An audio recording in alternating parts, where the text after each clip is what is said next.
I've seen things you people wouldn't believe. Does it get easier? No. You know what's interesting? I used to be so worried about not having a body, but now I truly love it.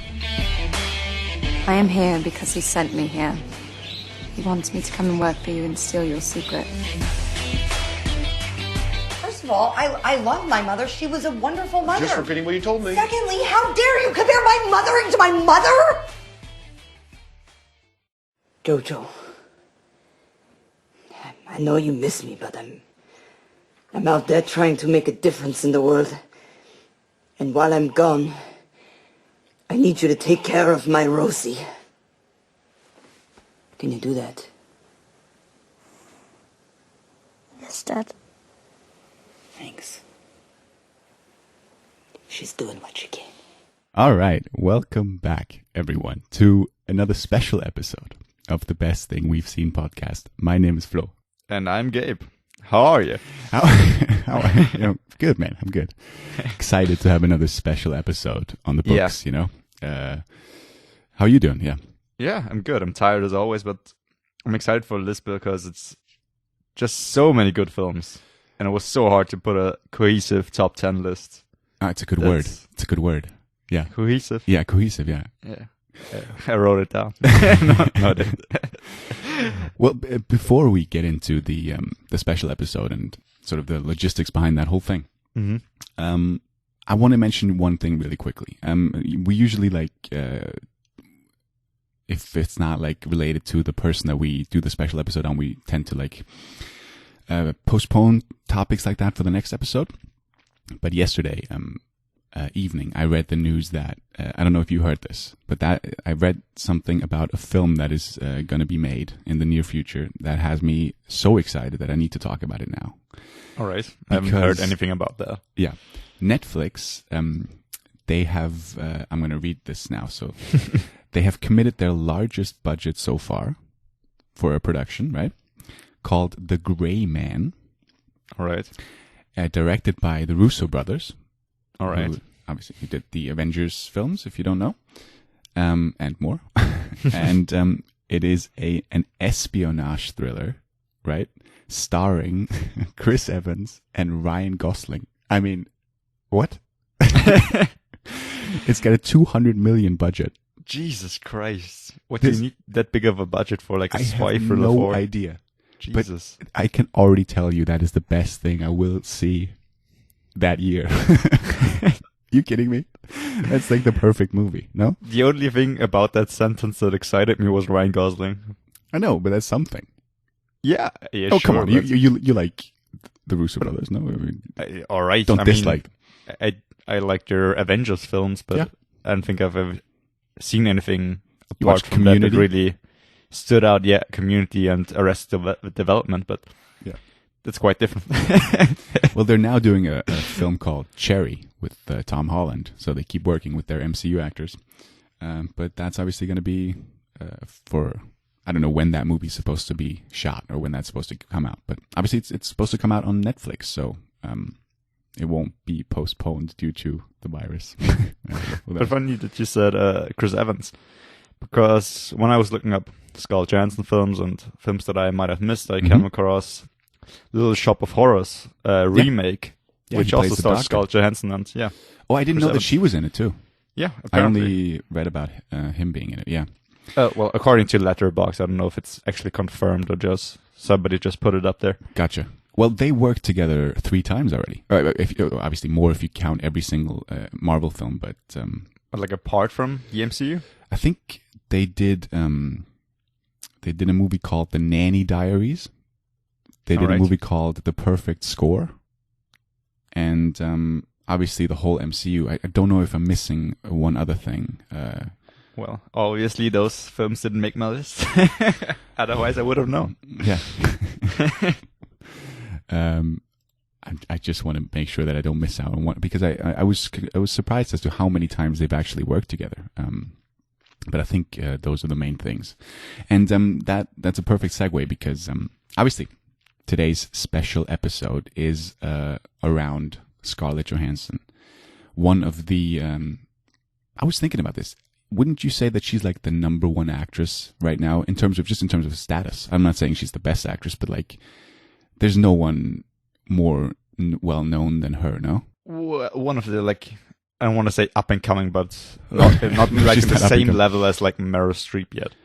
But I think she's like one of the greats. Like Amy Adams has gotten her name out there, and everybody knows her. But she's much bigger than Amy Adams, for example. I'm not saying that it's. But from like acting status, yeah, no, but she's in my opinion, she's more popular and she is more well known, especially just through the MCU, I guess. Yes, and she's had an incredible career so far. I mean, she's still so young and has already worked for so many years in the business and has done so many good things and films with so many good directors. Yeah. So that it was actually very, very difficult to pick a list here of the 10 best things that I've seen. But the transition was just, for today's list, we're also, like we did on the Bradley Cooper episode, we're going to exclude the entire Marvel Cinematic Universe. I would put, like, if we were to include it, I would put a lot of those films on there. And it's difficult because she doesn't necessarily have a huge part in every single one of them. And obviously her standalone MCU film was postponed due to Corona. I don't know when that's going to come out, the Black Widow film. But yeah, we're just going to exclude that and just to have a bit more variety on our list. Which one would you have put on the list? Just from the point of view of like Scarlett Johansson, not as what is the best Marvel Cinematic Universe film, but the best Scarlett Johansson it's so MCU film. Yeah, that's such a tough question. I don't know. I would have to choose one of the Avengers. Maybe the first one. I think she's got a big part in that, or Infinity War. But then again, she's in all of them. I couldn't like pick which one she's the. Could argue Endgame maybe. She's got. Yeah, I think I would have put Endgame on my list. Yeah, it's a valid point. I'm happy that I didn't have to choose. But do you want to tell our listeners how this special episode works? I'd love to. Yeah, sure. So. Like we said, like every fourth episode is a special episode, so we pick an actor or an actress, and we talk about their careers in the form of a top 10 list, or top 10 picks of their films, or maybe their appearances on a TV show, or maybe even a funny YouTube video, like we had with Bradley Cooper. Yeah. And then we count down to the number one spot, the best thing that we've seen from that person. And yeah, it's a doozy. It is. And I just want to add, we're also thinking about like doing it on a director someday, like the special episode. We're whatever comes to mind. We got a lot of special episodes already planned for the next couple of I was going to say weeks, but it's going to take a while till we get to them. We had some fan requests, if you can believe it. Yeah. You can't. I know. It's amazing. Yeah, no, we did, and we're excited to oblige and do those.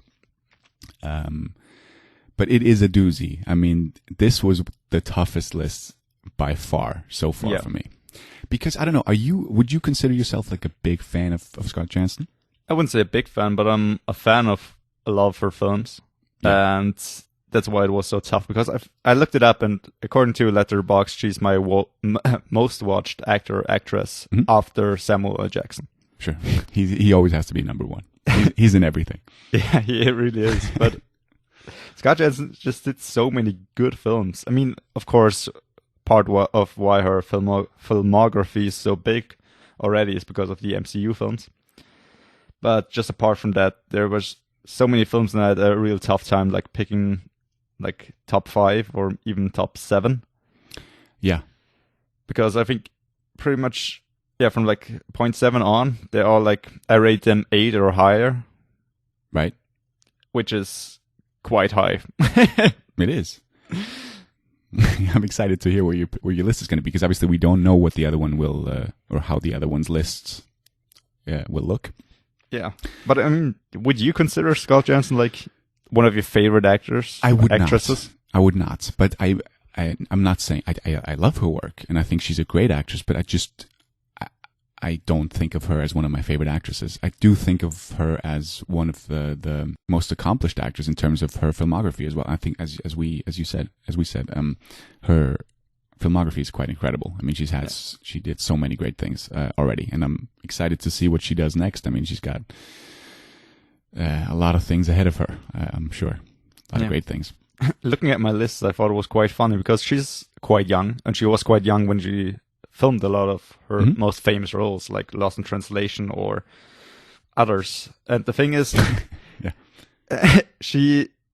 I've seen in a couple of films that I saw her, she was like a mother or something like that, and she was like in her early 20s. She played such adult roles at such a young age, which is a weird thing to kind of cast her in. Yeah, I was thinking about this. I watched a couple of things. I got to watch a couple of things in preparation for this episode, and I was like, she always looked the way she looks now. I mean, not always, obviously. When she was really young in a couple of her films. Yeah. Like Home Alone 3. Sure. But I watched something where she was like 22, 23, and you could tell me that came out last year, and I would have believed that she, and I'm not saying that she looks old, I'm just, I'm saying that now she still looks young. Yeah. Yeah. But yeah, I mean, I had a tough time picking my top 5 even. I had no idea. Well, this is one of the, usually when we do a special episode, I was like, yeah, I know what's going to be like at the top of my list. I had no idea this week. And I'm still struggling with it, but same for me. Yeah. We'll talk about it, and maybe through our discussion, we'll figure out what's actually like the best placement for something. All right. You want to start us off with your number 10? Yes, let's do it. And one last thing before we start. If one of us mentions a movie that the other person ranks higher on their list, we're simply going to postpone that discussion till when we get to it on the other person's list, just so we don't talk about the movie twice. All right, let's do it. Scarlett Johansson, best thing we've seen. This is going to be an interesting I'm so excited. I have no idea what your list has. Yeah, this is... waiting for me. Yeah. Number 10. Here we go. My number 10 is a movie called Ghost World. Get out. Is that That's my number 10 as well. Oh, here we go. Sorry. All right.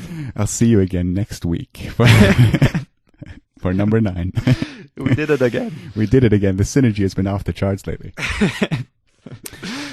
A Ghost World. I mean, one of her earlier roles, one of her very, very, very, very early roles. I think it came out in 2001. This is my number 10 because I think it's more focused on the other girl and Steve Buscemi. Yeah, who's great. Who is great, yeah. Let's give a quick summary of what Ghost World is about, because I don't think a lot of people have seen that one. Yeah, I only watched the film for this list specifically, and had a hard time finding it anyway to watch. But yeah. It's a gem. Yeah. So it's basically about those two high school graduates, played by Scarlett Johansson. And do you know the other actress's name? I don't. I haven't seen her in anything else. No, or in any other bigger roles. I don't think she has done much since. Yeah. I'm just looking it up now. I want to tell. Thora Birch. She has done a lot of things. I was wrong about that. I'm sorry. But I just I don't think I'd seen her before, or since. And it's about those two high school graduates who they're thinking about like moving in together after that, and I mean, they're basically really not the greatest of people, right? They go around and then they see Steve Buscemi, and he placed like an ad in the papers where he saw a woman one time, and he felt like there was great chemistry between the two of them, and what's the word called? What do you mean? Like what he did in the newspapers? He placed an ad. No, he is that right? Yeah, I guess that's so. not an ad, is it? It's like you know what I mean? Yeah, I do, but personal ad. You keep talking. Yeah, personal ad. That's pretty good. Yeah, I look it up while you talk. I did look it up. It's all right. The girls see a personal ad, in which and he's just looking for that woman, and they call him pretending to be that woman, And then they set up a date, and then they just sit in one of those booths and just look at him and sort of laugh at him. Especially one of the girls. I mean, some of them have like bad feelings about it. One of their friends is with them as well. And then it's basically about the relationship that develops between Thora Birch's character and Steve Buscemi, because she sort of feels bad for him, and then they develop a friendship between the two of them, and the friendship between the two girls sort of crumbles a little bit because she spends more time with Steve Buscemi.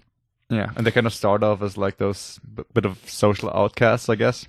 Yeah, but they want to be though. Yeah. Yeah, but Scarlett Johansson seems to adapt better during the course of the film than her friend, and kind of also puts a bit of a drift between them. Yeah, I guess. But talking about Scarlett Johansson being younger than she is supposed to be in the film. Once again, I think when the film came out, she was like 17. So when they filmed, she was probably like 16, and she played someone who's supposed to be 18. And well, she looks the part. Yeah, absolutely. She looks really not old, mature, I guess. Yeah, for her age, which good for her, I guess. Yeah, and I don't know why, but when that movie started, the opening scene, it's like people watching TV and that old movie that plays with the dancers. For some reason, I genuinely thought of this as a Quentin Tarantino film. It's just reminded me of his movies, his openings especially. I mean, the rest of the film you can't really compare it with a Tarantino film, and people might not understand why I'm drawing that comparison, but I don't understand. But I thought it was directed very, very well, and it's a very low budget film, but it's very interesting. I think Buscemi is great. Yeah, he's great. Yeah, and but obviously, so go on. No, the funny thing is, it's because it's based on a visual novel, a graphic novel. See, that makes sense. I didn't know that. Yeah, which kind of maybe explains the bit of over the top colors and like the over the top beginning of the film, kind of being similar to Tarantino. And also, when the film started, I thought I clicked on the wrong film. Yeah, I can understand. I wasn't sure for a moment. Yeah. But I mean, it's got an interesting ending too. That whole thing with Norman and the bus. I think it's quite up to interpretation. Yeah. Mm-hmm. Yeah. I'd love to talk about it with you, but we don't want to spoil it. Yeah. On the podcast, we also have to talk about the ending of The Vast of Night. The Vast of Night. We still haven't done that. Yeah, and I want to talk about Dark as well. I mean, there's a lot of things that, even though I haven't watched anything since we talked about it, but I want to. I was focusing on this special, you know. But yeah, please, Ghost World. I think that's one of her most. I don't want to say underrated, but maybe one of her most known. Yeah, probably. Least known, and she was great back then. I mean, she's a great actress, and this is a great film. That's why the film kind of deserves a shout out. To just see her when she was that young, but she's still. You can see how well she did at acting, and you can see why she kind of has the fame she has right now. For sure, and obviously, as you said, the other girl was great too. I'm hoping I pronounce her name right, Thora Birch, and Buscemi, who. If you don't know Steve Buscemi, Google him. You know him. I'm great. Sure everyone knows who he is. I absolutely love that guy. Yeah, he was perfectly cast in this film. Yeah. All right. So number 9. So is it my number 9 now? Right. Yeah. Once again. Let's see if we keep this up. Number 9 for me is genuinely one of my favorite films, but I couldn't put it higher because she has such a small part in it, and that's Chef. Come on. No, sorry. I didn't put it on my list because it's such a small role. It is such a small 2-3 scenes. She basically eats some spaghetti pasta, and that's her very whole part. Erotically. She does, yeah. But I needed to talk about Chef. If you like food, those food porn movies, Chef is up there. It's just such a sweet story about it's directed and stars Jon Favreau, who did like the Iron Man movies, and they obviously work together there as well because Scarlett obviously played in those. But I'm sure he just called her as a favor and just asked. I mean, obviously Downey's in this movie as well. You got cameos from A-listers who have very little to do in this. But the main story is about a father and a son who sort of bond over. The father's a cook, and they go on a road trip and bond over cooking. and you see a lot of cooking, and it's amazing cooking. And I'm going to say cooking one more time because this is the best cooking film out there, in my opinion. It's such a sweet, sweet story. And Scarlett Johansson, I think she plays like she works at one of the restaurants that the main actor used to work at before he quits his job and goes on the road trip. She's got like his lover. Well, I don't know. You don't actually see that. It's just they flirt with each other. It's very much implied, I think, with the spaghetti scene. Oh, come on, with the spaghetti scene. Well, she lies in bed and he makes spaghetti for her, and she's like not fully dressed. So I don't know. She's not fully dressed. I see. I never thought of it. I was obviously I agree that they are flirting, and it might be implied, but I was always like, no, maybe they're just good friends. But you know, I mean, how many times do you like cook for a girl while she's lying in bed? All the time. You're not sleeping together. Yeah. All right. I don't know what you're talking about. Good for you. Is it? Good for her. Good for her. Yeah. I actually did try to replicate that spaghetti dish. Me too. It's quite good. I fucked it up. Yeah, I cooked the pasta way too long. Yeah, it's time for different story. Look out for that. Yeah. Anyway, I just wanted to. I had to put it on the list because this genuinely is one of the. If you're looking for a feel-good movie with a lot of great food in it and just a great father and son story, and a great Scarlett Johansson who's in it for like 5 minutes, and the easy pasta recipe. Yeah. Check out Chef. It's honestly amazing. Yeah, I would love to eat a Cuban sandwich. Oh, dude. So many good things in there, yeah. What's your number 9? All right, my number 9 is one of her 3 Woody Allen films. I think yes. 3 of them, yeah. Yeah, might be more, I don't know. My number 9 is Scoop. Wow. Have you seen this one? Yes. Yeah? I have not included it. All right. Well, Scoop is a Woody Allen film, so already know it's quite quirky. Is that the word? Quirky? Sure, it is a word. And she plays I think, high school or college student who writes in a newspaper, and she visits some friends in London and visits a magic show where good old Woody Allen himself is the magician, and she is invited to participate in a trick. Puts her in a box, and while she is in the box, she is visited by a ghost of a dead journalist who tells her he's got a scoop on somebody. So a story about a very prominent figure, the son of a lord, who's apparently the tarot card serial killer, and she's supposed to investigate. You watched this recently? About a week ago. Okay. Yeah. It's been a while since I've seen this, and it's just so funny because I don't know, watching all her different Woody Allen films and just other films, she just has such a range. In this film, she's such a nervous and neurotic kind of, a bit like Woody Allen character, and just such a sweet girl who is kind of in over her head and kind of falls for the guy she's supposed to investigate, played by Hugh Jackman. I was going to say, yeah, you saved up the with the other guy. Yeah. Wait to drop the bomb until the very end. Yeah, but who's the journalist? I see his face. It's Shane McBlack, is that his name? Black McShane? Shane McBlack? It's not Black McShane. He's a British actor known for like American Gods and... No, he stars in that HBO show, in that Dreadwood. What is it called? Also that. Deadwood, not Dreadwood. He is called... Shane McBlack. Is it Shane McBlack? Sorry. Pretty sure. We had this question at the trivia Ian night. McShane. Ian McShane. Shane McBlack. I mean, what are you talking about? I thought about Shane Black. Isn't this the name of like the director? Well, he is a director, yeah. Yeah, I keep confusing the two. Ian McShane. Ian McShane. Black McShane. Should we cut that? I mean, Black McShane. What's the name? Black McShane. I knew there was Shane and Black somewhere in the name, but apparently just Shane.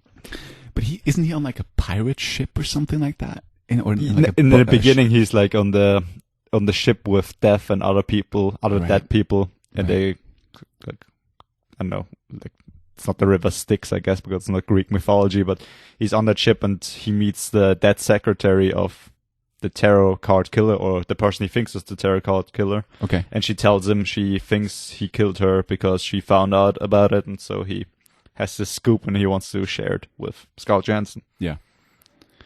And Woody Allen's just great. Isn't it also with Charles Dance, the guy who played Lannister? He plays a guy in the newspaper. Was he not Hugh for the Jackman's Guardian dad? or something? No. Well, he's like the same age, isn't he? No. You're confusing. Charles Dance, the old Lannister. The Yeah. guy who gets shot on the toilet. Well, he's much older than Hugh Jackman. Hugh Jackman. I thought you said Ian McShane. Hugh Jackman. No. His father is Lord something. But but that's Charles Dance works for the newspaper, and he knew Ian McShane's character, and Scarlett Johansson later on in the film goes to him and tries to share her story with him. Okay, I'm confused. I thought he played his dad, but I'm sorry. Okay. Yeah. But, yeah, it's kind of a fun murder mystery kind of film. She's trying to prove that. And she tells Woody Allen about this, and then he also sees the ghost, and so he kind of helps her with the investigation, and he pretends to be her dad, which is just such a funny dynamic, and he tries to pretend he's like this rich oil guy from America, but it's just this kind of downbeaten and not that rich magician, and trying to impress all the lords and ladies on when he visits their parties to kind of investigate Hugh Jackman. Yeah. But yeah, just a funny film. I remember liking it, but I just I couldn't put it on the list because I couldn't remember much of it.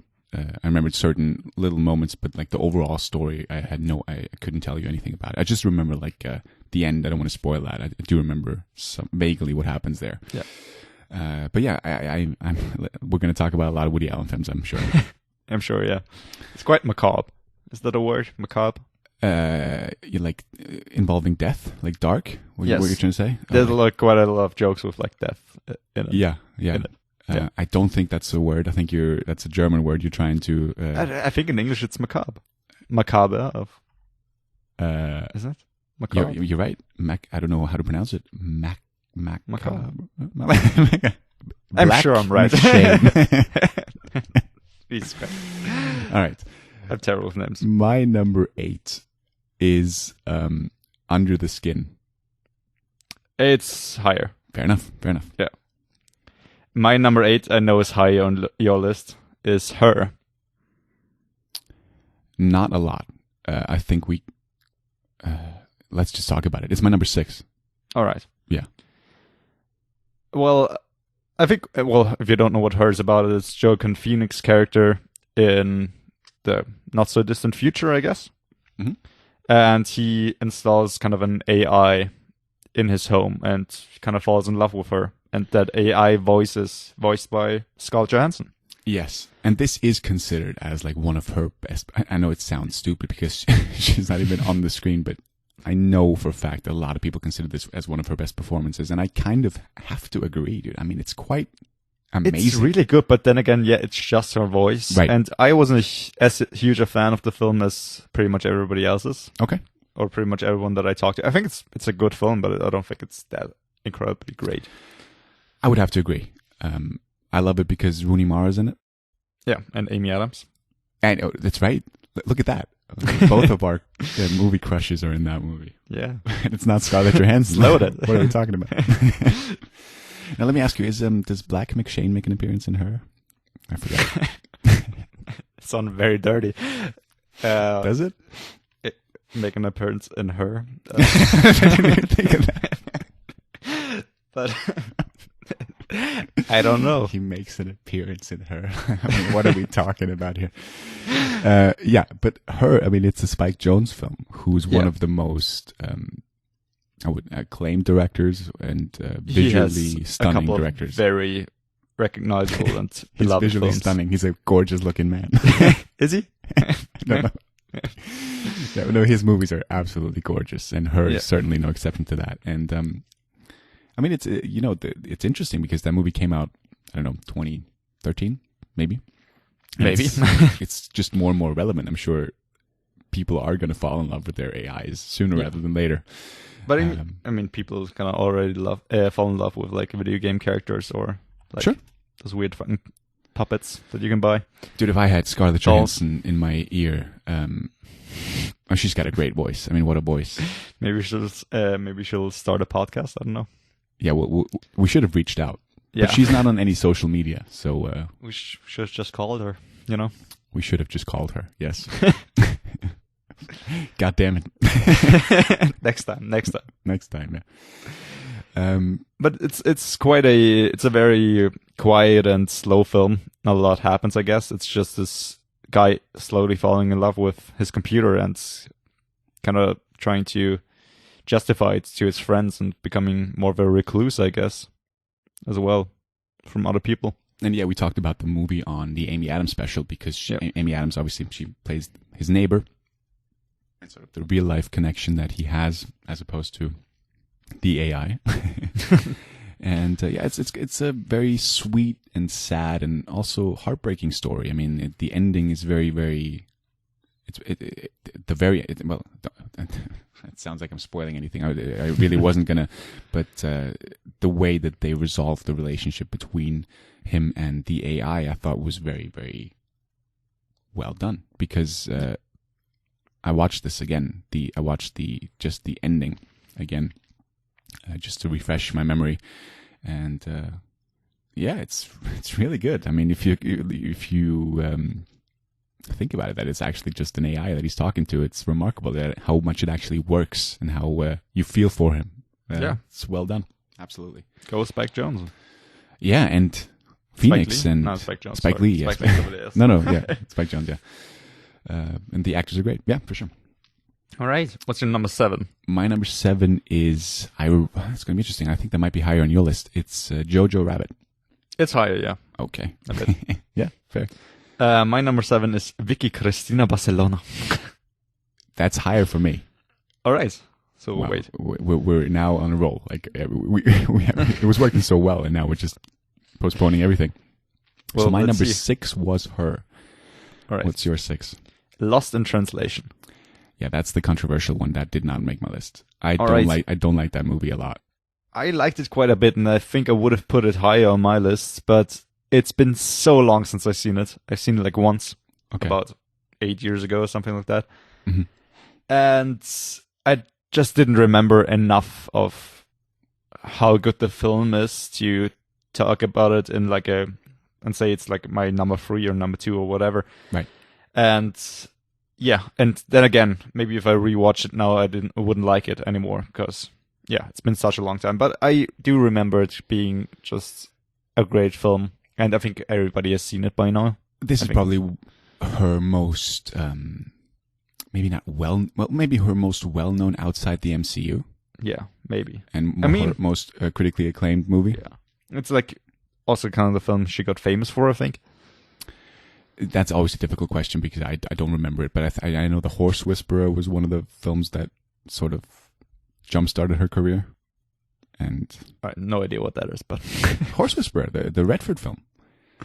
All right, sure. I've heard a lot of like Horse Whisperer stuff, but I'm not sure if She was the among OG. it. All right. Yeah. Well, I mean, she was also quite young. I mean, she plays a married woman in the film, but I think she was like 17 when they filmed it, Yes. which is so weird. Well, but she's not supposed to be a lot older, no? I mean, they In like play her a very early young- 20s, I guess. Is yeah. she really But- supposed to be that old? Okay. I mean, she's married, isn't she? No, but I know, but I thought maybe they did marry at like 18 or something like that. I don't. Maybe. Then once again, I haven't seen it in quite a while. Yeah. But did it work for you, the relationship? Obviously it worked for you between her and Bill Murray. Always, I think it's just such a sweet film and scene with them like being just so alienated with the country they're in and just They're seeking in comfort Japan, in each yeah. other. Yeah. And once again, it's not a very exciting film, but just it's a sweet film of just two characters growing fond of each other and being unhappy with their lives, I guess. There's just this very funny scene of Bill Murray, who plays, I think, an actor, trying to shoot a whiskey commercial in Japan, Yes. Yeah, which is kind of why he's there. And it just seems like such a real thing just actors have to do all the time. And they're just so done with it. Yeah, in typical Bill Murray fashion, yeah. Yeah. He wishes he was anywhere else. He's just a great actor. I mean, Bill Yeah. Murray's just such a funny guy. I'm not. I don't dislike him, but I've never understood the Bill Murray hype. I mean, I don't get it with all of his films, especially like the old ones, because they're like those American classics, and I think American humor is it's all right at times. Yeah. But I think, well, like I talked about recently a couple of episodes ago, Saint Vincent, for example, or Yeah. I need to watch films. that. Yeah. Yeah, he's great. Yeah, And I mean, Lost in Translation's got that I was going to say epic ending. It's anything but epic, but sort of that mystery of what actually is said at the end. See, I don't even remember that. Well, do you remember it now when I... No, not at all. They like embrace and whisper something to each other and you can't hear it. And there's like threads down the street, upon, threads upon threads as to what they actually said. And there's like analysis on there and people try to slow it down and filter out the background noise and everything. And Bill Murray obviously says he knows what he said, but he doesn't want to say it. It's kind of open to interpretation as well. And obviously that's the way that Sofia Coppola, the director, wanted it to be as well. It reminds me of Ghost World. No, not Ghost World, just the Ghost. What's it called? What do you mean? Ghost Story with like Rooney Mara writing something down on a piece of paper. Yes, and Ghost people Story, trying to figure out what's on it. Mm-hmm. Yeah, that's right. Great film. Great film. For a different list, but yeah, I agree. All right. Yeah, that was your... Sorry. 6, yeah. We're getting into the top 5. Yeah. Even more interesting. I mean, I'm looking at it now. I'm staring at my 5, and I can feel the laughter, hate, embarrassment. I don't care. 5, We Bought a Zoo. I watched the film especially for here we go. Come on. List. Oh my God, no. I wasn't a fan. It was alright, but I don't know. I didn't like it very much, I guess. So we had that moment last week where you liked Hamilton. You love Hamilton, but now we're back to normal. I'm sorry. Yeah, but we talked about it before on our Matt Damon list. And it was quite high there as well, wasn't it? No, it yeah, it was. But it wasn't as high as it is now, because after we did the Matt Damon one, I looked up certain scenes again, and I just genuinely think this is a great film. I genuinely do. I mean, for example, here we go. We can talk about this now. That whole thing of like bravery. You need 10 seconds of bravery. What is it, 20 seconds of bravery? Yeah. I love that. Love that. That's great, yeah. Then the whole ending scene where I didn't like that. With like in the diner. What are you talking about? That is a perfect scene. Not for me. It's even with that, Why Not? Do you remember that? Yeah, but just her sitting there and like they can see her. I don't know. I felt like very over the top, and I didn't buy it. See, I guess that is outrageous. That's the most outrageous thing you've said in 24 I'm episodes. very sorry. No, it's fine. I'm happy. I don't want to talk down on it. But no, please it just do. wasn't my film. No, that's absolutely fine. Yeah. I love it when we have discussions like this, but I genuinely think this is a great scene because I talked about it on the Matt Damon special.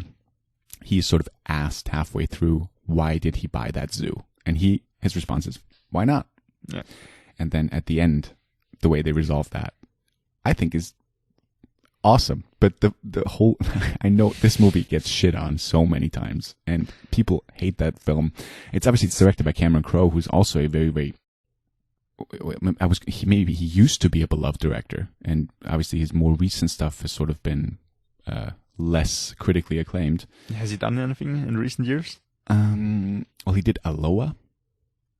Okay, which was supposedly terrible. Yeah. I never watched it. Yeah, I don't have it. I don't remember anything more recent than that. But obviously, We Bought a Zoo was like when 2012, 2011, something like that. Maybe. He did a movie called Roadies. Oh no, it's a series. But his last movie was actually Aloha. Oh wow! All right. Yeah, and We Bought a Zoo was 2011. Yeah. You told me that this film is not well loved and supposed to be quite terrible, especially like Matt Damon's acting. Yes. And I wasn't a fan of it at times, but I expected much worse, to be honest. It's not a terrible film. I think it wasn't a film for me, but I kind of get why you would kind of like it. Yeah, I don't. The one reason why I mentioned that his acting was sort of talked down upon, if that's the right phrase, is just because of the Kimmel sketch. He sort of made fun of at the Oscars, which we mentioned, which I mentioned at the Matt Damon special. But I don't know if people don't like his acting. I think they just genuinely don't like the movie as a whole. And if you don't know the movie, they basically, Matt Damon, he buys a zoo. He what? he buys a zoo with his family. Obviously, his mother, his wife passed away, and he's with his 2 children, and they buy that zoo. And there, Scarlett Johansson used to work, and she continues to work there for Matt Damon. And then they sort of want to reopen the zoo and sort of renovate the whole thing and sort of want to build it back up from scratch. And I also like the relationship between Johansson and Damon. I think I like that movie a lot. And obviously at that 10 Seconds of Bravery thing, that just really connected with me, and I like that. Yeah, I like that set. I think it's something one should keep in mind. Yeah. But I don't know, I like scenes with Elle Fanning. I think she was just very creepy. Is it Elle or is it Dakota? I never know. I think it's Elle Fanning in this film. Okay. But it's also funny, she looks way older than she is in the film. She looks way older than the boy. And she's like, she really was like 12 or something. Okay. Really? Really wow. weird, yeah. Yeah, but I mean, she's involved in that 10 Seconds of Bravery thing. Yeah, she is. I agree. I'm not a huge fan of her, but I'm a huge fan of the son, because I mentioned that as well on the Matt Damon when he's in a movie called what was it called? Disconnect? I think it's called Disconnect. And he's great in that movie, and I thought he was really, really good with the scenes that he had with Matt Damon in We Bought a Zoo. To be honest, I'm not surprised that in Major List. I'm surprised that it's that high up. Well, it's 5. I mean, it's pretty good. Yeah. I mean, all my 5 to 1 are just amazing. So. What are you saying? what was that supposed to mean? So are mine. So are mine. What's your 5? What's your 5? I'll shit all over that. Come on. No, you can't, because we talked about this film, and I know you love it as well. God damn it. It's Match Point. That's higher for me. Yeah. Another amazing Woody Allen film. Yeah. All right. My 4 is a movie that you have already mentioned. It's Vicky, Christina, Barcelona. Yeah. Let's talk about it. Another Woody Allen film. Yeah. Yeah. So basically, we have every single Woody Allen, Scarlett Johansson film on the list, I think. Yeah. Is there not we another kind of one? rated them. For both of us, Scoop is like number 3, then Vicky, Christina, and Match Point is number 1. Yeah. True. I'm just looking up right now films. if there's other films that they did together. Because I'm pretty sure there are. You think so? The Curse of the Jade. That's not with her. Because I went through the lists again today, and then again, I always kind of miss something. Yeah. But you do. Yeah. What else is on there? No, I think you're right. I don't want to look at, but she's in the Woody Allen documentary. Yeah, that's right. But yeah, I wasn't thinking about that one. But I think you're right. I think it's just the 3 of them. And yeah, Vicky, Christina, Barcelona. I mean, that movie just worked for me as well. It's about 2 friends who go on vacation to, can you guess it? Madrid. Christina. And it's, it stars Rebecca Hall as well, who I think is a very underrated actress, who also worked with Scarlett Johansson in another film that we'll talk about later. But it's about those 2 women who are vacationing in Spain, and they meet Javier Bardem, who plays like the most confident person ever. Yeah. He basically comes up to them and says like, yeah, do you guys want to come with me? I got a plane. We'll just fly over to an island. We'll make love together, and we'll drink wine, and we'll have a great time together. And Rebecca Hall, she plays like the character. She's like, what the hell are you doing? Like, no. And Scarlett Johansson's quite smitten with them. It's like, yeah, all right, let's go. Let's do it.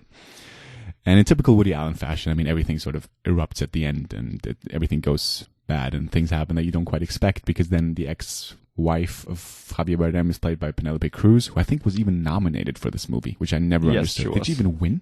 Yeah, I think she actually won. Isn't that crazy? I mean, nothing against her performance, but I never quite understood why she won. Who else was nominated that year? She did win. Wow. I don't know. And she's good in the movie. It's just, yeah. What I thought was pretty cool, because then when Christina, played by Scarlett Johansson, is over at Javier Bardem's house, and his ex-wife comes along. What? She's American. Christina. Yeah, But she's in Spain, so Christina. Yeah, I know. She is, yeah. But and when they're like the three of them, and Penelope Cruz keeps speaking Spanish, and Javier Bardem keeps reminding her to please speak in English, so Christina can understand them. And apparently Woody Allen told them to kind of improvise when they speak Spanish. Okay. And I think it just comes across and just makes those scenes so much greater. Just her looking confused and them screaming at each other.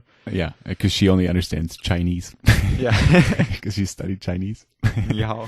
That's a great scene. Yeah, that's supposed to be beautiful or something. That sounds beautiful.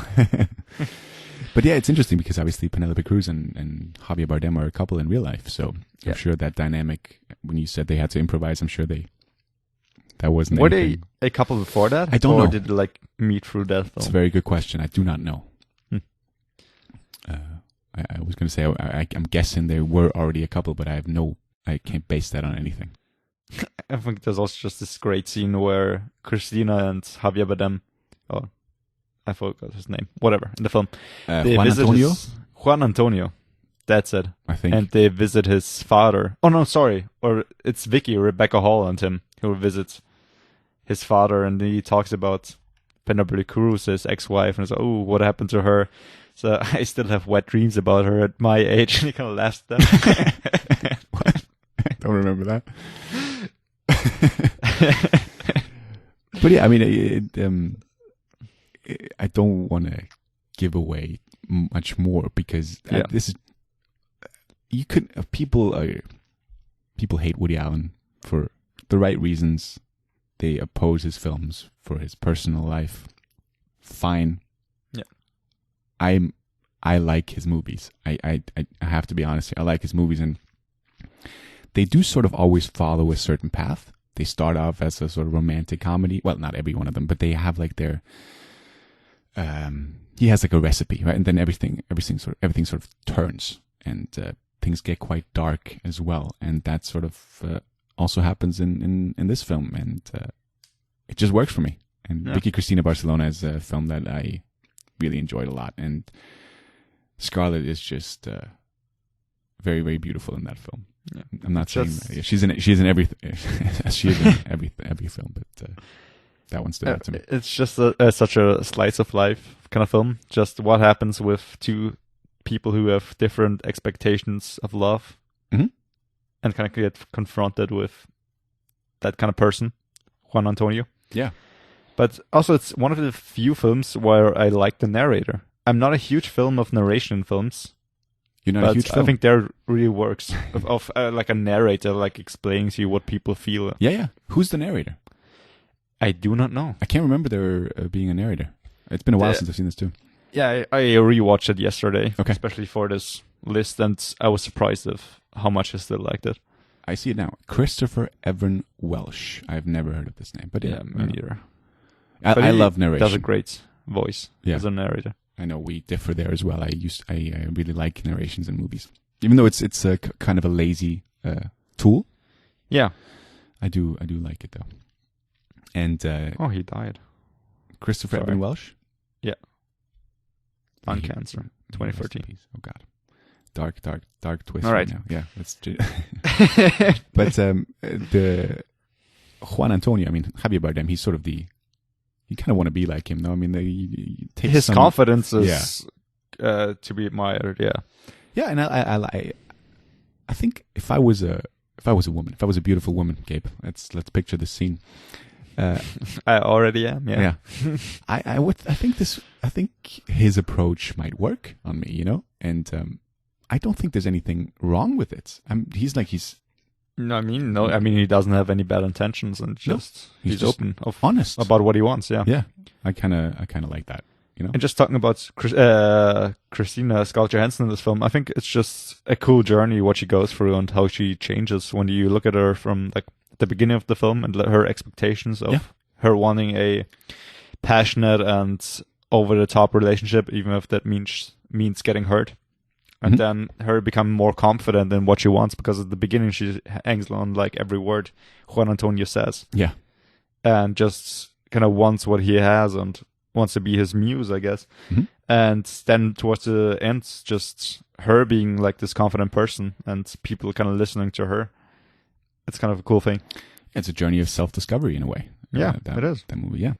Well For said. everybody. Yeah. All right. Yeah, that's my 4. Number 4. All right. Sheesh. What do you got? This might be higher up on your list. Might be your number 1 spot. Prestige. It's your 4 now, right? My number 4, yeah. That is my number 3. All right. And yeah, I'll let you talk, but the only reason that's number 3 is because I do think her role is rather, it's not small, but it is. Yeah. Small-ish. Yeah. Same reason why I picked it as my number 4, because I love the film. I do too. But it's compared to some of her other roles. Yes. Some to which I'm going to get later, are just even greater. And just, she has more screen time as well. She had more to do, yeah. Yeah. And like we just mentioned, it's like in Vicky, Christina, Barcelona, it's once again her and Rebecca Hall.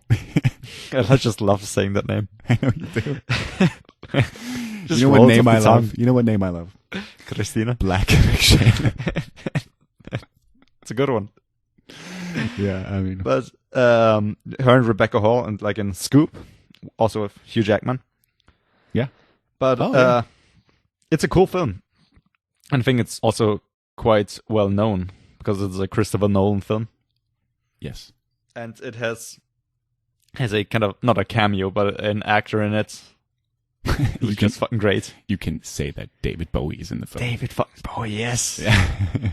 Yeah. With assistant Andy Serkis. Yes. And yeah. I mean, I think this might be my favorite Nolan film, The Prestige. I get it. It might be mine as well. It's kind of hard to compare it to like The Dark Knight because of just Heath Ledger. Sure.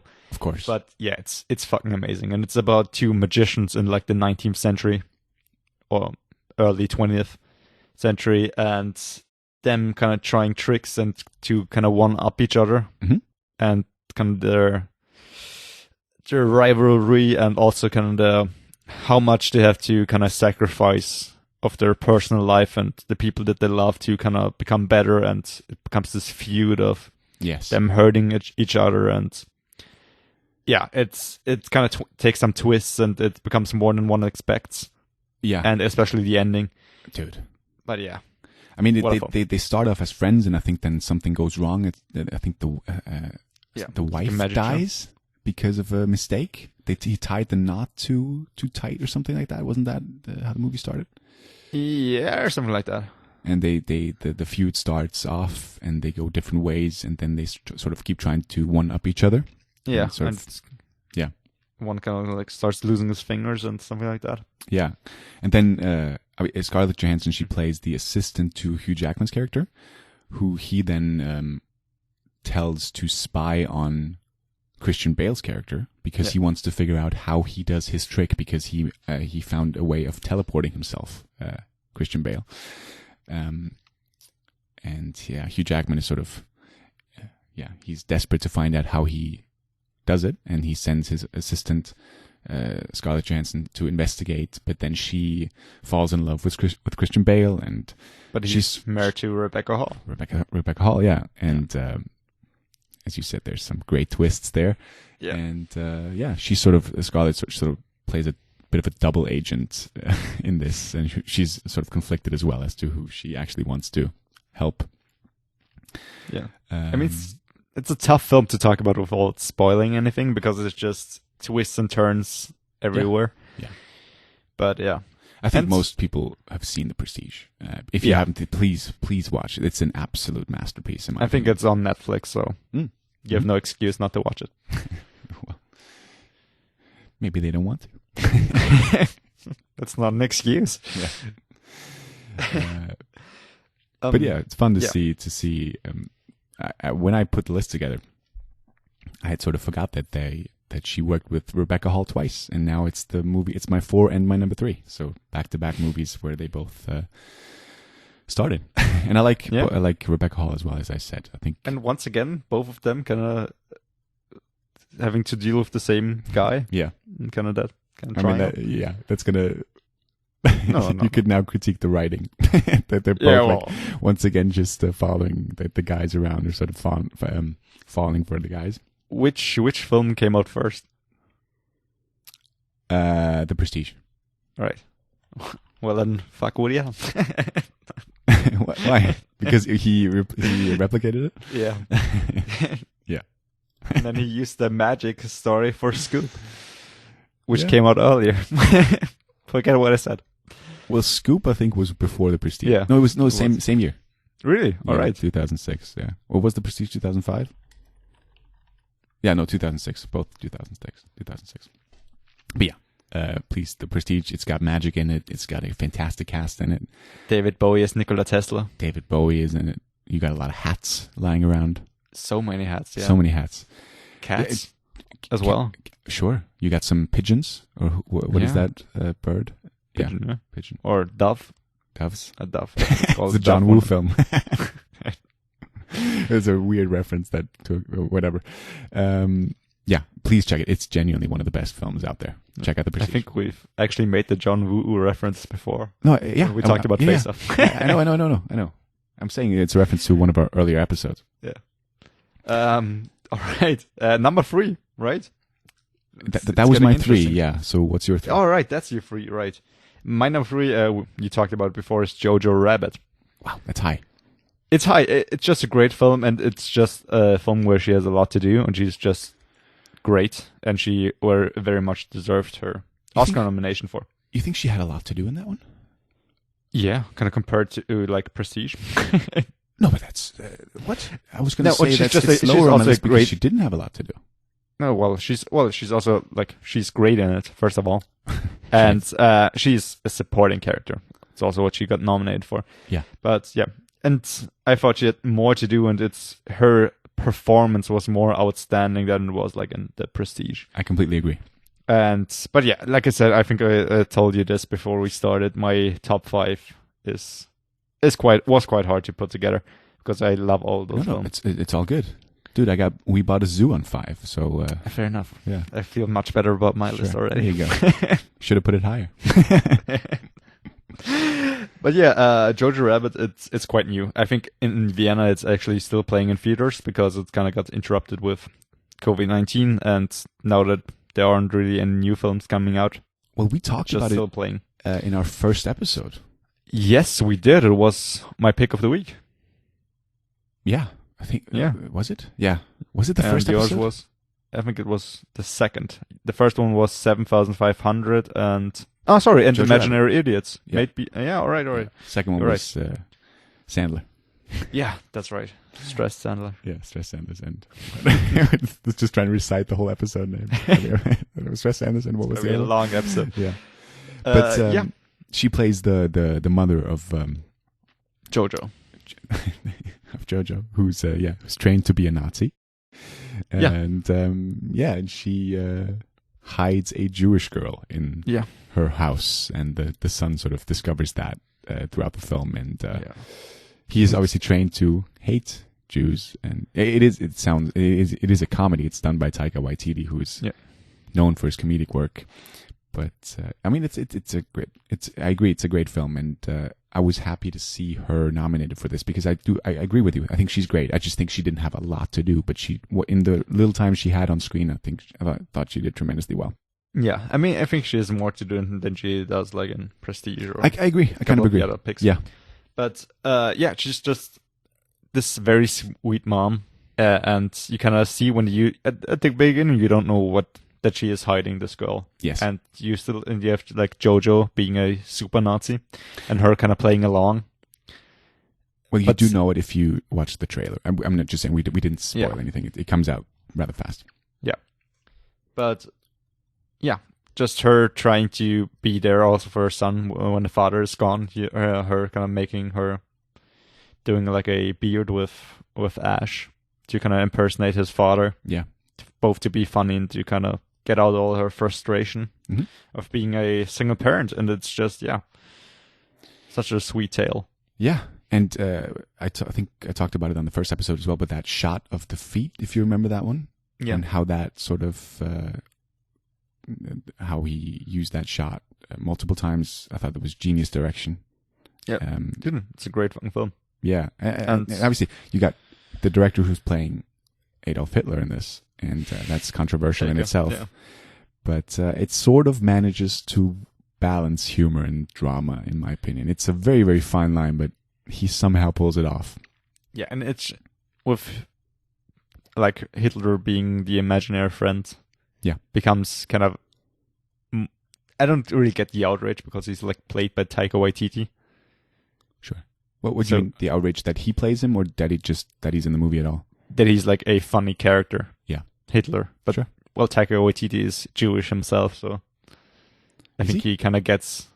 Yeah, he said the also kind of reason why he wants to play Hitler is because he's slightly dark skinned and he's Jewish, so it's like the most fuck you he can give to Hitler. Yeah. And he won an Academy Award for this, for writing it. Yeah. Based on a book called Caging Skies. I know that because I watched the award season, and he kept mentioning it, that his mother actually gave him this book and told him to turn this into a film, which I think is just remarkable. No? She just gives him a book, and he's like, yeah, I'll do it. And now it's winning Academy Awards, and everyone's raving about it. No problem. Yeah. But is it like a novel or is it like a graphic novel? Because it seems more like a graphic novel, I guess. No, I think it's just a regular novel. The upbeat tone. No, but obviously he changed things. I mean, it's not like, it's just an inspiration for it. I guess, yeah. Yeah. And just Stephen Merchant is my favorite in it, where the whole Heil Hitler scene where they all come in and they're just, I was just Heil Hitlering everybody or something like that. Yeah. Oh, what you doing? times. Oh, we were just coming in, Heil Hitlering the boy, then Heil Hitlering. Yeah.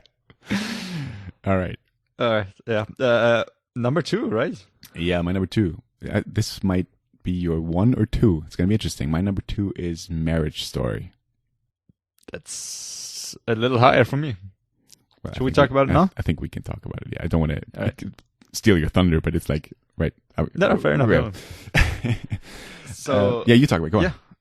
Well, Marriage Story is also just came out. I think it also played in the theaters quite a while. Not that long ago. Just was before it the COVID. last Biennale or last film festival that we attended? Yeah.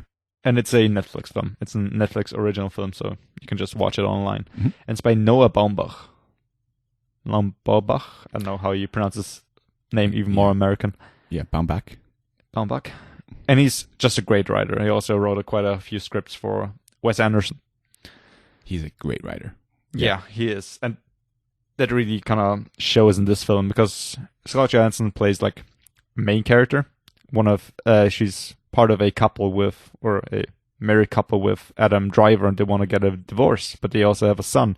And just the divorce kind of playing out from both sides and how they deal with it, and how the divorce kind of gets messier and messier with the time because she wants to move to LA, but they live in New York, and it's kind of a question how they're going to deal with custody because nobody wants to give up their child. Yeah.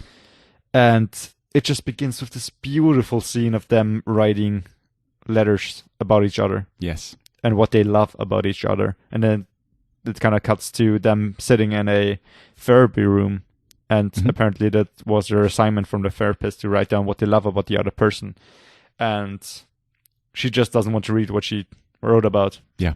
Adam Driver. And it's just such a sweet scene because you can see how much they do love each other, but it just doesn't work. And then how it kind of escalates. And she's just so fucking great in this film. She is. Amazing performance. Just amazing performances all around, to be honest. But I agree. Yeah. I mean, as you said, I think the great thing about Noah Baumbach, I think he writes dialogue like very few people nobody can. else. Yeah. Because it's actually like believable. It is so many much. times in movies the dialogue is like nobody talks like that. Like it sounds good when you watch it, but no one would actually talk like that. And Baumbach manages to actually sort of portray the reality of the whole thing, in my opinion. Yeah. And how it kind of escalates. Yeah. When them just talking and then somebody says something that kind of ticks the other person off and then kind of starts escalating and turns into a full-blown fight. Yeah. The crazy thing is like that whole like the huge fight scene they have in his apartment, then everything is scripted because it looks like they're just like really going at each other. And apparently, according to the actors, every single word or hiccup or comma was scripted, which is kind of insane to think about because it sounds so. It feels like they were given some room to improvise, but apparently not. Did he actually win the Oscar for Best Original Screenplay? I don't think he did. I don't think that movie won anything. Yeah. Sadly. I feel like especially Driver should have... Obviously, the Joker won, in my opinion. Rightfully so as well, but if it wasn't for that performance, I feel like Adam Driver should have won. And Johansson was great as well, but obviously, who won? It won for Best Supporting Actress, Laura Dern. Of course, yes, of course. Great. Yeah, she won everything. How could I forget? She was good, yeah. And obviously you got Ray Liotta as the other lawyer. Yeah. Perfect role for him. Yeah. The beautiful thing about this is, and the way that I think Baumbach described the movie, is it's a love story told through the divorce, which is just such a simple line, but quite powerful, I thought. And I had like some issues like I did with A Star Is Born, where I didn't quite like the choices that the female character took. Like, I couldn't understand in A Star Is Born why she went down the pop route and not like the more songwriter.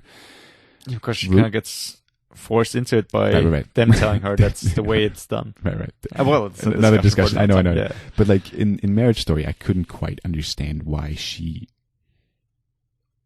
turned so hostile towards the husband. I mean, obviously, sure, just frustration and him cheating on her. Right. Of course, but it's like then she doesn't even want to give him half of the custody or whatever. It's like she obviously Dern. Well, they as both her lawyer, they get talked into it by their lawyers. Absolutely, but I thought it was a bit too much. There was like but I think in those situations you never think with your brain. You just can't. And you often see people and say, why didn't you do that? But that's just real life. Nobody thinks like they're supposed to. I know I've made so many dumb choices because I didn't think like maybe I should have. Because when you're in a certain situation, you have such a specific worldview of what's going on and how people act towards you that you can't keep a clear head. And I think that's just what happened with them having their child there and nobody wants to give them up, and then like, yeah, it's the only way, just fuck him over, he cheated on you, fuck him. And then she kind of takes that confirmation that she's right, he's wrong, right, and kind of goes with it, I guess. Yeah, which is such, great and so realistic. It is. And I just think I had to put for example, I like The Prestige a lot more than I do Marriage Story, but in terms of what Scarlett Johansson had to do in the film and her the size of her role, it's just one of her most accomplished films and roles, in my opinion. She had a lot to do, and she did it ever so well. Yeah, absolutely. And obviously she got nominated for that as well. She was nominated for 2 films that year, Jojo Rabbit and Marriage Story, and she lost that to, was it Renee Zellweger that year? Yeah, for Judy, which I kind of understood, but I was also sad not to see Scarlett win. Yeah, but she'll get another chance. She will. But those were like her first 2 nominations. Both in the same year. It's crazy. Yeah. But I'm sure, many more to follow. I don't know if you have seen the honest trailers about the Oscars. Is that like a couple of years old? No, about last year's Oscars. So a couple of months. I don't think I've seen that, no. Probably. Or a year. It's just so funny. Okay. It's great because they talk about Marriage Story, and they just say, oh, what an original screenplay. It's just based on his life, and it's about a long-haired guy who kind of looks like Noah Baumbach from his hairstyle, going through kind of the same divorce that he did. And him, instead of being acclaimed screenplay writer, he's an acclaimed theater play writer. Right. And everybody keeps telling him how brilliant he is. There's like a montage of everybody saying, oh, he's such a brilliant writer, over and over again. Which is great. But he went through a divorce before he met Greta Gerwig? Yeah, okay. It's apparently based on his own experiences. Interesting. I thought it was like his experience as the child, who sort of, his parents go through divorce, and it's the maybe child. As well. Maybe I'm not sure. Has more layers to it. Yeah, that's an interesting aspect about the film too, that it's sort of also told from the child's perspective a little bit. Yeah, but I think it's Noah Baumbach, at least those films he directed himself, all kind of are about like the upper class New York people having problems. Mm-hmm. But I guess he kind of writes what he knows. I'm just now. It just said that it's got some. It also shows the perspective of the child. I wanna strike that from the record. I think the one thing that sort of lacked in that movie is they could have done that more. I think that would have been an interesting shift as well if they didn't just focus on the two parents, but also on how the child is affected. Obviously, the child is sort of well at times, yeah, little bit, but I feel like they could have done that a bit more. And apparently, he was married to Jennifer Jason Leigh, one child. Yeah. Wow, I did not know that. Interesting. All right, yeah. What's your number 2? My number 2, you picked it at your number 7 spot, I think, 8.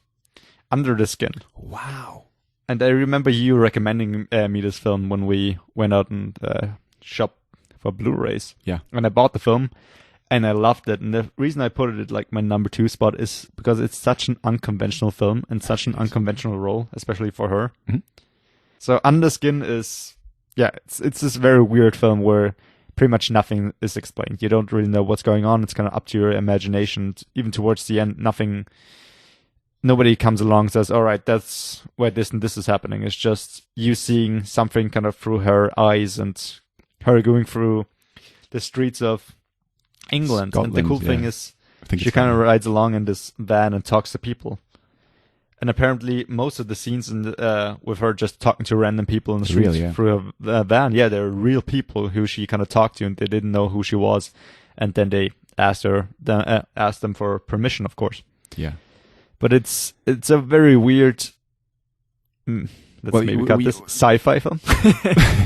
That's fine. We can give it starts off as like you got that motorcyclist, sort of recovering a body, and then you basically see Scarlett Johansson sort of undressing that body and sort of taking over her identity basically, and it's then about her, as you said, sort of going around picking up guys. And then before they sleep with each other, they're sort of sucked into a vacuum of darkness and weird shit is happening. And their bodies kind of deflate and it's only their skin. Yeah, I mean, it's disturbing as fuck. That is one of the... This movie is one of the most, like...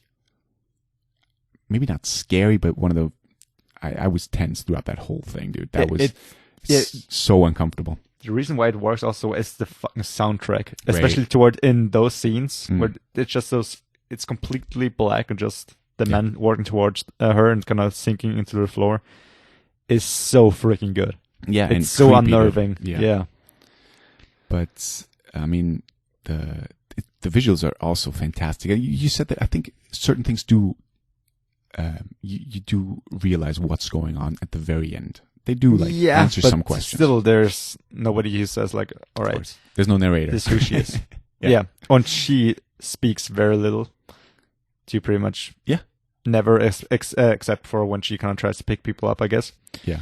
And there's this cool scene where she kind of faints or falls down, and which was also not it was scripted, I guess, but nobody knew who she was, just real people trying to help her. And it's so hard to describe once again without giving away too much, but it's just so cool because you just see her doing the things that she does in the beginning, and then later on the film you kind of learn more about her and why she, or if she's kind of happy with what she's doing, if it's more of an instinct what she's doing, or it's just choices or whatever. Yeah, it's also like sort of her trying to find herself, I guess. Well, I guess, also trying out different things and seeing what makes her happy. And in the beginning she seems like such a monster, but the more you see her, the less secure about who she is comes out, and it's weird as fuck. It's a very, very bold role. It is, especially for like a well-known actress. Yeah, for sure. And I couldn't believe that. Actually, I was surprised that it made my list, but then again, I had to be honest with myself. And just thinking back and looking back at it, it's a movie that stayed with me. And the whole tone of the thing is sort of quite unique and great, and deserves to be seen for sure. I think if you don't hate the film, I can pretty much promise you that this film will stay with you for days or weeks, and you will think about those scenes, because I definitely did. Yeah, great choice, dude. Could have been higher on my list as well, but it was tough. Yeah. It was tough. Now I see what your number 1 spot is, and we talked about this about like 4 days ago. Yeah. And I told you that I watched this film and I absolutely loved it. Yeah. and to see it's your number one spot is crazy, man. Yeah. Because we never talked about this film ever before, I think. Yeah, because you hadn't seen it. I guess, yeah, sure, but I think it never kind of came up. Yeah. At any point, but yeah. Well, the best thing that I've seen from Scarlett Johansson is Match Point, and I'm always now tracking back on everything. Like, it's tough, but today's list, that's how it looks. Now that's my number one. Could look different tomorrow. And I kind of get it. Yeah, it's a great fucking film. Woody Allen again, and this movie has a certain scene in it that I think is just absolutely brilliant. And it's just, we talked about it. It has this theme going on throughout the film about luck. About luck, yeah. I mean, it's about a tennis player played by Jonathan Rhys Myers. Yes, Irish actor. Is it Myers? Davis? Myers. Jonathan Rhys Myers. Who he's together with Emily Mortimer, and then he sort of he gets to know Scarlett Johansson's character and falls in love with her, and they start an affair, and it's so, this is another one of those films where the less you know the better, but it's got that, there's a shot towards, I think it's in the very beginning maybe even, where a tennis ball is the very first shot, right, it sort of hits you see it in slow motion, it hits the top of the net. And then you're sort of wondering, is it going to fall over to the opponent's side? And are you going to get a point for that? Or is it going to bounce back on your side for you to lose the point? And he talks about luck. And it's just small margins that can sort of change a lot of things. And the way in which they bring that back, I think is just genius. And that's stuck with me since I've seen it years ago. And I just think it's genius writing. Woody Allen at his best. I think it's absolutely genius, and just it's another one of those Woody Allen films that takes dark turns. I mean, very fucking dark turns, completely unexpected. It's more serious than most of his films. I feel like, for sure, there's less comedy in that. That's true. That's true. And I just had to put it. Now I put it at number one. You could argue that Scarlett Johansson, obviously, for example, in Marriage Story, she had a lot more to do, and it was a better performance in Marriage Story for sure. But I just think her relationship between her and the main character just completely worked, and she's as seductive as ever in that movie. And it's just, I mean, help me talk about this movie. It's difficult. Yeah, it is a great film, and the thing is, I actually read that apparently this is one or the favorite film of Woody Allen, of his own films. That and Manhattan Murder Mystery, and maybe another one. But I think I didn't like Manhattan Murder Mystery. It's okay. Personally. Yeah. But yeah, it's just great because, it has this luck theme throughout it, and him just trying to decide between the people he loves or wants, I guess. I'm getting sucked into this high society life and not want to leave it. And just Scarlett Johansson being this, she seems quite confident in the beginning, but becomes more vulnerable. And just because when they meet, she's together with the brother of his girlfriend. Yeah. And Matthew, well, actually, the the protagonist kind of meets his girlfriend and partner through his friend because they meet on the tennis court. And once again, luck. He kind of meets somebody, and through that he meets somebody else. And and her just seeming quite confident, but every time somebody addresses her acting, because she's an aspiring actress who didn't really get any roles so far, and her becoming so hurt and so nobody really accepting her in her boyfriend's family when they're together at the beginning, because she's American and she is, as they say, spoiled, although she's kind of the only one who didn't grow up with a silver spoon. Except for, is it silver spoon? Silver spoon, yeah. Yeah, sure. Except for, the protagonist once again, which I guess that's what kind of attracts them to each other.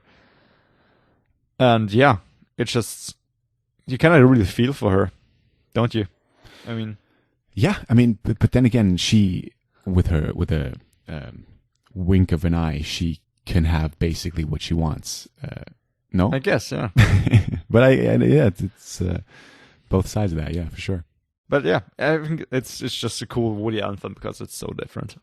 Because I think Woody Allen films can go either way quite easily. I've seen a couple which I just didn't like at all. Okay. And some like, yeah, Match Point, Vicky, Christina, Barcelona, which are just amazing. Yeah. I mean, he does like a film every year, so. Yeah, it's going to be interesting to see if that's... I haven't heard of his... obviously, the latest one was... Wonder Wheel? No.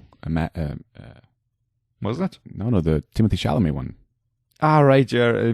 New York. Manhattan Love Story? Manhattan, yeah. What was that called? With him and... What was it? Saoirse Ronan? Selena Gomez. Selena Rainy Gomez. Day in New York. Rainy Day in New York. I haven't seen that one yet, but then again, it's hard to see all of his films. It's okay. He's like the Stephen King of directors. Yeah, he's my most watched director. Yeah, I get why. Yeah, he's done a lot. Yeah, but yeah, I mean that's my number one, and I'm hoping that it came across. I mean, we're trying to stay somehow vague with Match Point as well, because it's best not to know anything about that movie. It's very, very interesting, and I think quite brilliant. Yeah, and you can rent it on Amazon Prime for like €3. There you go. That's what I did. Yeah. There you go. Right. That's our list. Yeah. Do you have any honorables? Damn, I had something, but I forgot. Of course. I should have written it down. It's embarrassing. Do you have anything? I do. I want to give a quick mention to a movie called A Love Song for Bobby Long. I meant to watch that before recording this, but sadly I didn't get to.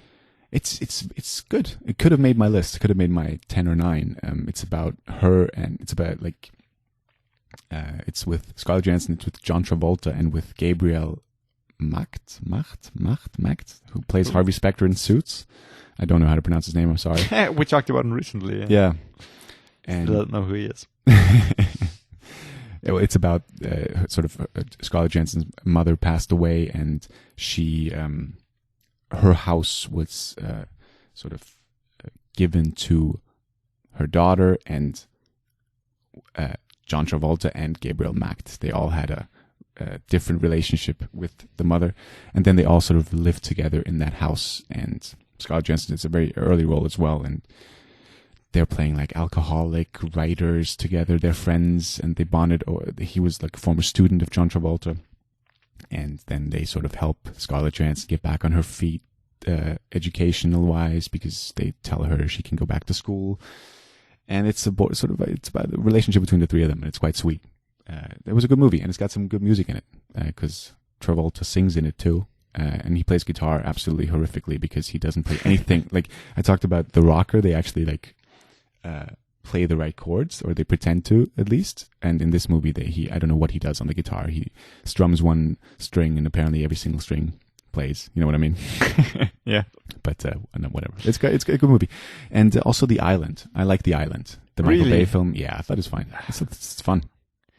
It's once again one of those films that played like on TV pretty much every year here in Austria. Yeah.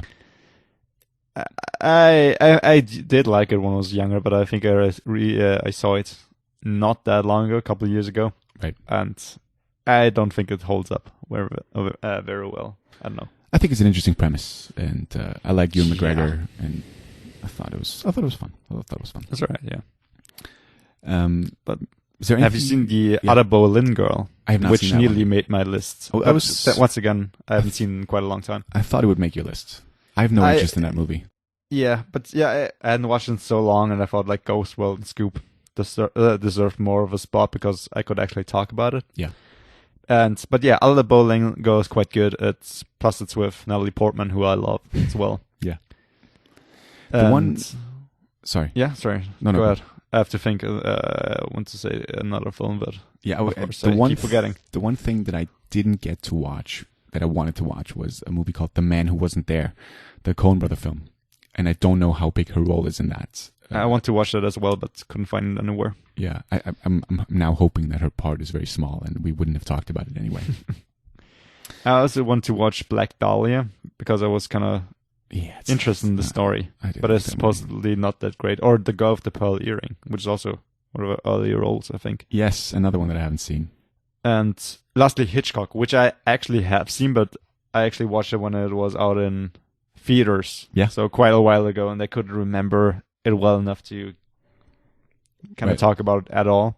But I did remember kind of liking it. And but yeah. Don John, you didn't like that one? I didn't like it at all. Did you? I thought it was fine. It wasn't going to make my list, but yeah. But once again, her role is also quite small in that one. Yeah. Well, no. No? Well, she's the main love interest. Yeah, but I don't know. It's more about him and... Is it Julian Moore? Yes. Oh, yeah, also Julian Moore. Yeah. But it's about Scarlett as well. It's about him and his porn addiction. Great film. Yeah, it's fine. Yeah, it's not my cup of tea, I guess. Fair enough. But yeah, I mean, we didn't get to talk about any shows or YouTube videos.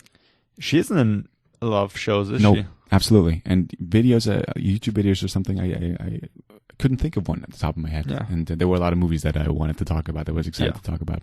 Me as well. Yeah, I mean, that's basically it, no? We got a list of great movies, especially We Bought a Zoo. Please check out We Bought a Zoo. Also on Amazon Prime for like $3 to rent. There we go. Thank you for helping me promoting this incredible movie. Yeah, please. Or Marriage Story. Match Point. Netflix original. Yeah. You're sponsored by Netflix again. I wish I was, dude. I would be fucking rich. You would be. I mean, they're just throwing around $200 million for the next Wizard Brother movie. Like 10% of that. 10%. Right. Dude, I'd take 0.5%. I would too. But yeah, that's it. That's special episode number 6. Yes, Jesus, right? Pumping out the episodes, crazy. And I mean, it was just a great person to base it on because she's done so many great things. And do we have a reason why we did it on her today? Anything? Well, I don't know. I watched Match Point. It's a great film. Well, but I watched it because we did it on her. Yeah. I'll tell you the reason. Chris Evans is starring in a new movie for $200 million for the Russo brothers, and obviously he worked a lot with Scarlett Johansson, so we needed to base a special episode around her. And he is apparently in Little Shop of Horrors as well as with her, Scarlett Johansson, so they're kind of connected again. So we had no other choice. We had no other choice, absolutely. Scarlett Johansson. But our next special in 4 weeks is also about a person who I think we're both excited to talk about. Yes, and I think it's gonna have a great list for sure. This is gonna be one you're excited about, and me too. There's going to be a lot of great movies on that as well. But that's going to be in 4 weeks. I mean, next week we'll be back with another regular episode where we gush about Hamilton again. Well, let's see how much we have to talk about. Yeah. Well, we'll sure. I got a lot of things that I want to watch. About Dark. I don't know. Maybe. Probably not next week, but sometime soon. Right. Please check us out on YouTube. Please subscribe to the YouTube channel. Just type in Best Thing We've Seen on YouTube. You should be right there. Please leave a rating if you enjoyed this episode. Please interact with us on Twitter at Best Thing Radio. Please tell your friends about the show. And please just give us feedback. You know, you can always interact with us on Twitter, as I said, or just leave a YouTube comment, or we'll read everything. Yeah. And we also now have a Instagram channel with all the cool cover art. I almost forgot. For each episode, which we usually just post on either Twitter or it's the cover art, the thumbnail on our YouTube videos. But if you want to just see the cover art, because I know you're listening on Spotify or wherever else, check out the Instagram channel. Yeah, it's also at Best Thing Radio. Yeah. Perfect. Thank you. I would have forgotten that. Perfect. That's why I'm here. Thank you. Yeah. I mean, that's it. Yeah. Thank you so much for listening. Next week. For sure. Me too. It's going to be interesting. I got a couple of things I want to watch for the regular episode. We'll see how many I actually get to watch. But yeah, and I hope you found something interesting that you might be inspired to watch now. Yeah. If you know Scarlett, let her know about this podcast. And maybe if you see us on YouTube, maybe comment what your best thing by Scarlett Johansson is. We'd love to know. For sure. All right. Thank you for listening. Bye. Bye-bye.